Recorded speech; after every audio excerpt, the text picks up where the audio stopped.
Chemistry Standard 11, Some Basic Concepts of Chemistry, Part 5. Laws of Chemical Combination. The elements combine with each other and form compounds. This process is governed by 5 basic laws discovered before the knowledge of molecular formulae. आज आपल्याला प्रत्येक पदार्थाचे फॉर्म्युले माहीत आहेत. जसं पाणी म्हटलं की H2O, मीठ म्हटलं की NaCl. हे मॉलिक्युलर फॉर्म्युले डिस्कवर होण्याच्या अगोदर एलिमेंट्स कंबाईन होतात आणि कंपाऊंड तयार करतात. फॉर एक्झाम्पल हायड्रोजन आणि ऑक्सिजन कंपाऊंड, हायड्रोजन आणि ऑक्सिजन हे दोन एलिमेंट कंबाईन होतात आणि पाणी तयार होतं. हे जे प्रोसेस आहेत त्यासाठी 5 मूलभूत नियम तयार केले होते, 5 बेसिक लॉज तयार केले होते. ते आजही पाळले जातात, जे आपल्याला मॉलिक्युलर फॉर्म्युल्याच्या सहाय्याने सहजपणे सिद्ध करता येत. ते 5 मूलभूत नियम कोणते आहेत, बेसिक लॉज कोणते आहेत ते बघूया. तर ते 5 बेसिक लॉज आहेत केमिस्ट्रीचे. Law of conservation of mass, दुसरा आहे लॉ ऑफ डेफिनाइट प्रपोर्शन्स, तिसरा आहे लॉ ऑफ मल्टिपल प्रपोर्शन्स, चौथा आहे गे-लुसाक्स लॉ ऑफ गॅसियस व्हॉल्यूम आणि 5वा आहे ॲव्होगॅड्रोज लॉ. आता हे आपल्याला 5ही लॉ एक एक करून शिकायचे आहेत. पहिल्यांदा शिकूया law of conservation of mass. Law of conservation of mass आपल्याला सगळ्याला माहीत आहे. ऊर्जा अक्षयतेचा नियम. Law of conservation of energy. Energy neither be created nor be destroyed, it can be converted from one form to another form असं आपण सांगतो. ऊर्जा निर्माणही करता येत नाही, ऊर्जा नष्टही करता येत नाही. ती फक्त एका प्रकारातून दुसऱ्या प्रकारात रूपांतरित होत असते. म्हणजे ऊर्जा अक्षय राहते. कन्झर्वेशन म्हणजे अक्षय राहणे, कधीही न संपणे. तसं सांगितलंय मास हे एखाद्या केमिकल रिॲक्शनमध्ये कन्झर्व होतं, म्हणजेच ते संपत नाही. म्हणजेच कुठल्याही रिॲक्शनमध्ये मास निर्माणही होत नाही आणि कुठल्या रिॲक्शनमध्ये मास कमी होत नाही.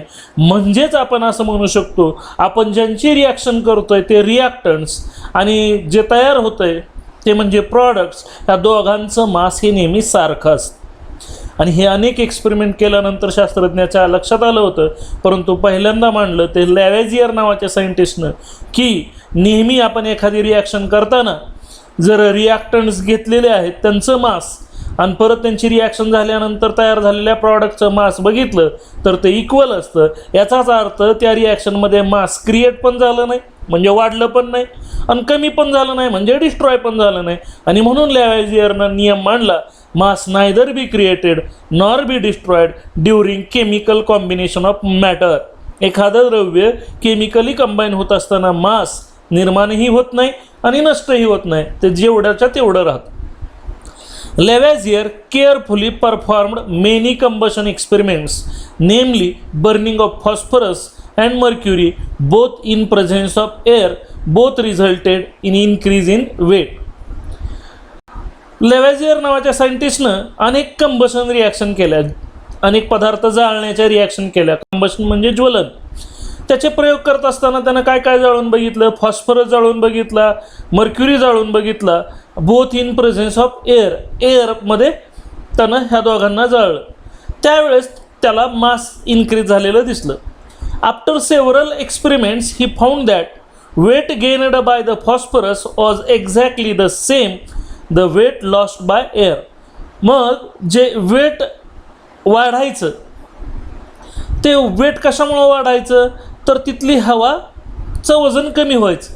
म्हणजेच प्रॉडक्टचं वेट वाढण्याचं कारण हवेतला कुठला तरी पदार्थ वापरला जात होता. कारण कंबशन रिॲक्शनमध्ये आपल्याला माहीत आहे हवेतला ऑक्सिजन रिॲक्शन वापरला जायचा, म्हणून तिथं वेट वाढायचं. म्हणजेच वेट वाढण्याचं कारण होतं हवेतला ऑक्सिजन. म्हणजेच त्याला असं लक्षात आलं अनेक एक्सपेरिमेंट केल्यानंतर की हवेचं वजन कमी होतं आहे, म्हणजे याचा अर्थ हवेतला कुठला तरी पदार्थ वापरला जातोय, म्हणजेच त्यामुळंच त्या फॉस्फरसचं वेट वाढतंय.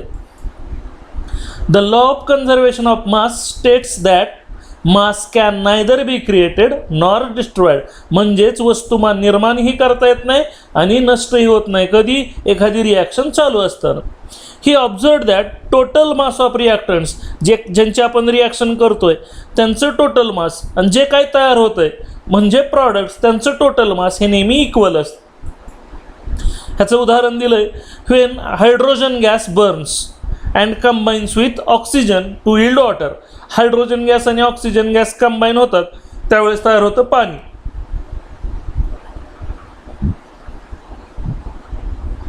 The mass of water formed is equal to the mass of hydrogen and oxygen consumed. त्यावेळेस जे काही पाणी तयार व्हायचं त्याचं मास हे ह्या हायड्रोजनच्या ऑक्सिजनच्या मासच्या बेरजी इतकं असायचं. म्हणजेच हायड्रोजन आणि ऑक्सिजन हे रिॲक्टंट होते, वॉटर हा प्रॉडक्ट होता, प्रॉडक्टचं मास हे रिॲक्टंटच्या मास एवढं यायचं. आणि म्हणून आपण असं म्हणू शकतो एखाद्या केमिकल रिॲक्शनमध्ये वजन मास म्हणजे वस्तुमान निर्माण पण होत नाही, नष्ट पण होत नाही, ते नेहमी सेम राहतं. म्हणजे जेवढं रिॲक्टंटचं मास असतं तेवढंच प्रॉडक्टचं मास भरतं. दुसरा लॉ शिकायचा आपल्याला, लॉ ऑफ डेफिनाईट प्रपोर्शन. हा लॉ कोणी सांगितला? जसा law of conservation of mass लॅवेजियरनं सांगितला, हा लॉ ऑफ डेफिनाईट प्रपोर्शन सांगितला प्राऊस नावाच्या सायंटिस्टनं. Proust state the law of definite proportion as follows. त्यानं या पद्धतीनं सांगितलं, a given compound always contains exactly the same proportion of elements by weight. कुठलाही दिलेला पदार्थ हा एलिमेंटच्या वजनानुसार तेवढंच त्याचं प्रपोर्शन असतं. Irrespective of the source A given compound always contains same elements in the same proportion. हे उदाहरणाशिवाय लक्षात येत नाही म्हणून एक उदाहरण सांगतो की जर समजा आपण पाणी घेतलं, मग आपण ते नॅचरल सोर्सपासून प्युअर वॉटर घ्यायचं, म्हणजे त्याच्यात दुसरं काही नसलं पाहिजे, फक्त पाणी असलं पाहिजे. आणि दुसरं आपण हायड्रोजन आणि ऑक्सिजनचे गॅस कंबाईन करून समजा H2O तयार केलं, म्हणजे लॅबमध्ये प्रिपेअर केलेलं पाणी घेतलं, तर त्या पाण्यामध्ये नेहमी मग पाणी कुठल्याही सोर्सपासून घेतलेलं असू द्या, त्याच्यातले जे एलिमेंट्स असतात ते ठरलेले असतात. लॅबमधलं पण असू द्या नाहीतर नेचरमधलं पण असू द्या, दोन्ही एलिमेंट्स ठरलेले हायड्रोजन आणि ऑक्सिजन. म्हणजे आज आपण सहज सांगतो की पाण्याचा फॉर्म्युला H2O. त्या काळात हे काही माहीत नव्हतं. ते सांगितलं प्राऊसनं की कुठल्याही पदार्थातले प्युअर पदार्थातले, मग तो कुठल्याही सोर्समधनं घेऊया, त्याच्यातले एलिमेंट्स हे सेम असतात आणि त्यांचं प्रपोर्शन हे ठरलेलं असतं by weight. Exactly the same proportion of elements. जसं आपण सांगतो पाण्याचा फॉर्म्युला H2 म्हणजेच हायड्रोजनचं आणि ऑक्सिजनचं प्रमाण 2:1 आहे. आणि वजनाचं म्हटलं तर H2 म्हणजे हायड्रोजनचं वजन 2, ऑक्सिजनचं वजन 16, म्हणजेच त्यांच्या वजनाचं प्रमाण आहे 1:60, म्हणजे 1:8. म्हणजेच त्यांच्या वजनाचं प्रमाणसुद्धा फिक्स असतं, त्यांचं एलिमेंट फिक्स असतात. असा कुठलाही पदार्थ घ्या, त्याचा सोर्स कोणताही असू द्या, तुम्ही निसर्गातनं घ्या, लॅबमधनं घ्या, कुठनंही घ्या, तो फक्त प्युअर असला पाहिजे. अशा घेतलेल्या पदार्थातले एलिमेंट हे फिक्स असतात आणि त्यांचं प्रपोर्शन निसर्गातलं जरी असलं तरी 1/8 असणार वजनानुसार, आणि लॅबमधलं जरी पाणी घेतलं तरी हायड्रोजन आणि ऑक्सिजन ह्या दोन एलिमेंटचं बाय वेट प्रपोर्शन असणार 1:8. तेच त्यांना आता एका उदाहरणाच्या सहाय्याने एक्सप्लेन केलेलं होतं प्राऊस नावाच्या सायंटिस्टनं. त्यासाठी त्यानं कार्बोनेट घेतले होते, क्युप्रिक कार्बोनेट. त्यानं एक नॅचरल सॅम्पल घेतलं आणि एक सिंथेटिक म्हणजे कृत्रिम तयार केलेलं घेतलं. त्यावेळेस त्याला तशा लक्षात आलं की कॉपरची पर्सेंटेज 51.35 आहे नॅचरल सॅम्पलमध्ये, पण ऑक्सिजनची पर्सेंट 9.74 आहे आणि पर्सेंटेज ऑफ कार्बन 38.91% आहे. म्हणजे हे त्यानं क्युप्रिक कार्बोनेटच्या बाबतीत उदाहरण घेऊन बघितलं होतं. एक नॅचरल सॅम्पल घेतलं आणि एक कृत्रिम तयार केलेलं म्हणजे सिंथेटिक सॅम्पल घेतलं.